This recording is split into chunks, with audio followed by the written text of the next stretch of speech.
Pencarian korban dan dampak banjir bandang akan kami tanyakan langsung kepada PLT BPBD Sukabumi Maman Suherman. Selamat sore Pak Maman.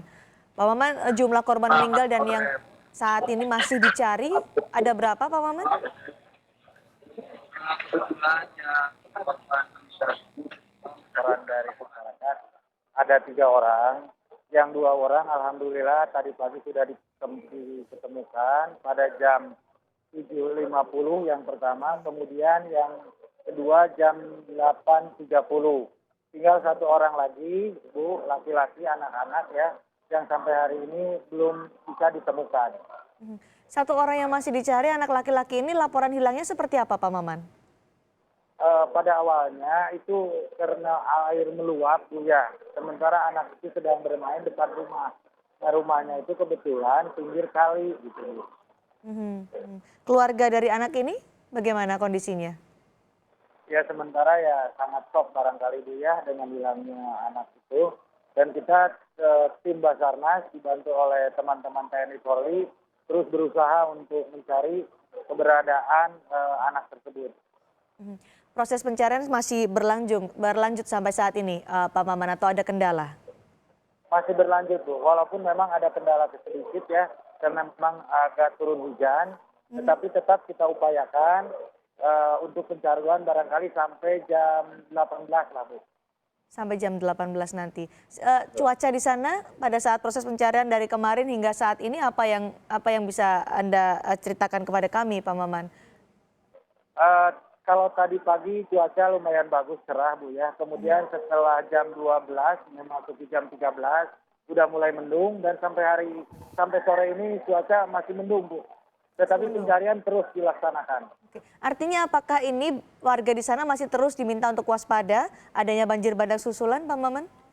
Karena kondisi cuaca? Kalau warning atau perhatian terus Bu ya kepada masyarakat, kita himbau untuk tetap waspada. Tetapi kami meyakini bahwa banjir bandang yang terjadi sekarang di Kecamatan Cicurug, khususnya di Sungai Cicatu ini diakibatkan satu embung yang pecah. Jadi di hulu ada embung tempat turunnya air terjun gitu Bu. Embung itu pecah bersamaan dengan volume air, debit air hujan yang cukup besar. Nah, mudah-mudahan setelah embung ini pecah tidak terulang lagi adanya banjir bandang gitu. Sehingga kita diupayakan ya Bu ya, diupayakan untuk aliran sungai ini tidak lagi ada hambatan. Sampah-sampahnya kita bersihkan sehingga walaupun jumlah airnya cukup besar tidak akan meluap kepada perkampungan masyarakat. Saat ini kondisi embungnya seperti apa Pak Maman? Kondisi embungnya seperti apa saat ini Pak Maman? Bagaimana Bu? Kondisi embung yang tadi diceritakan Pak Maman sebagai salah satu penyebab banjir bandang, kondisinya saat ini seperti apa? Kalau waktu terjadi banjir bandang luar biasa, Bu ya, hujan cukup deras, disertai angin yang cukup kuat. Tetapi kondisi hari ini hanya hujan kecil saja, Bu. Tidak seperti sore kemarin. Kerusakan yang disebabkan oleh banjir bandang ini seperti apa di sana, Pak Maman? Sebetulnya kalau dilihat dari kerusakan rumah, Bu, jumlahnya tidak terlalu besar. Kurang lebih lah ada antara 20 sampai 30 rumah. Tetapi yang terdampak akibat luapan air yang banyak itu Bu. Sehingga material kali itu Bu ya, itu meluap dengan air masuk ke rumah-rumah. Sehingga banyak rumah-rumah yang kotor gitu. Tetapi Pengungsi kalau juga warga di sana ya? rumah itu tidak terlalu banyak Bu. Hanya rumah-rumah rusak ringan barangkali. Berapa orang warga yang mengungsi karena banjir bandang ini Pak? Nah, kalau jumlah mengungsi, kebetulan Bu yang mengungsi ini tidak ditempatkan di tempat pengungsian yang kami siapkan. Mereka mengungsi ke rumah-rumah saudaranya, ada juga yang di masjid, ada juga di posyandu. Sehingga jumlah total pengungsi itu sebetulnya tidak terlalu banyak Bu. Berapa jumlah pengungsi ini Pak kalau tadi disebutkan tidak terlalu banyak? Kami dapat informasi ada sekitar lebih dari 370 orang. Nah, dari 376 orang itu tidak semua mengungsi karena rumahnya ada beberapa yang masih digunakan. Gitu. Dari 307 itu kalau yang rusak berat itu antara 30-an Bu. Ini data sampai sore hari ini Bu. Penanganan pengungsi seperti apa Pak? Karena pasti kita juga masih harus menerapkan protokol kesehatan tentunya di tengah pandemi seperti ini. Betul. Pertama, kami menyiapkan 2 dapur umum dari BPBD dan dari kepolisian, khususnya dari Brimob. Sehingga untuk pengungsi ini kita sesuai makannya. Baik makan pagi, makan siang, sampai makan malam. Kemudian juga kita bantu pakaian-pakaian, kemudian selimut, kemudian tikar, dan sebagainya. Jadi apa yang kita terima dari masyarakat, dari pemerintah daerah, dan sebenarnya segera kami salurkan kepada masyarakat yang terutama kepada pengungsi itu. Karena masih ada yang mengungsi di tempat yang disediakan, misalnya di masjid atau di wilayah lokasi-lokasi lain, apakah dibagi juga jumlah-jumlah warga yang mengungsi di lokasi tertentu supaya tidak terlalu banyak menampung korban banjir atau banjir bandang di sana, Pak? Tadi Bu, jadi jumlah pengungsi sebenarnya tidak terlalu banyak.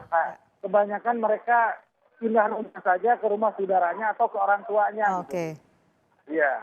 oke. Sementara di Kondisi tempat pengungsian kami sendiri kosong, Bu. Kami kosong. menyediakan tempat pengungsian kosong. Oh baik, jadi semuanya mengungsi ke rumah kerabat, ada juga yang masih bertahan di rumah yang masih bisa ditinggali meskipun terdampak banjir bandang. Iya. Tadi disebutkan juga oleh Pak Maman, salah satu penyebab banjir bandang adalah bendungan di hulu yang jebol. Saat ini apakah sudah kemudian diperbaiki atau paling tidak untuk meminimalisir dampak, karena saat ini cuaca tadi disebutkan Pak Maman juga masih potensi hujan juga masih ada. Betul. Yang jebol bukan bendungan, Bu, tapi embung. Embung, Embung oke. itu tempat jatuhnya air terjun. Mhm. Itu alam, jadi bukan buatan manusia. Embung itu buatan ciptaan Allah lah, jadi bukan buatan manusia. Apakah Kebetulan embung itu mungkin karena proses alam. ya? Sementara debit air hujan begitu besar, bersamaan dengan itu embung itu jebol gitu, Bu. Justru dengan jebolnya embung itu aliran air sekarang semakin lancar malah, Bu. Jadi bukan bendungan. Oke, jadi semakin lancar. Jadi diharapkan ini tidak akan terjadi potensi Insya atau Allah, tidak ada potensi. mudah-mudahan, Bu. Tetapi tetap kita waspada. Oke. Tetap kita waspada. Ya. Mhm, mhm. Apa yang kemudian disampaikan BPBD kepada warga sekitar untuk tetap meningkatkan kewaspadaan karena potensi hujan juga masih ada hingga saat ini, Pak Maman? Khusus untuk masyarakat yang ada di sekitar Kecamatan Cidahu, kemudian Cicurug dan Warung Tiara yang terlintasi oleh Sungai Citati ini dimohon untuk senantiasa waspada. Dan apabila ada tanda-tanda hujan yang cukup lebat, segera untuk mengungsi baik ke tempat pengungsian yang sudah kami sediakan atau kepada rumah-rumah saudaranya. Jadi himbauan ini terus kita laksanakan, Bu. Saya melihat di visual kami ini, Pak Maman, masih banyak juga yang berusaha untuk menyingkirkan material atau potongan pohon yang terbawa oleh banjir bandang. Saat ini kondisinya seperti apa, Pak? Apakah sudah kembali normal atau masih ada upaya-upaya untuk pembersihan ini? Kalau pohon-pohon besar, kebetulan tadi sudah kami potong-potong, Bu ya. Karena pohon itu bukan pohon sampah, tetapi pohon tegakan yang tumbang banjir, akibat ada air bandang itu. Nah itu sudah kita bersihkan sedikit-sedikit dan insya Allah 2 hari ke depan khusus sungai itu sudah bisa bersih, Bu. Insya Allah 2 hari ke depan.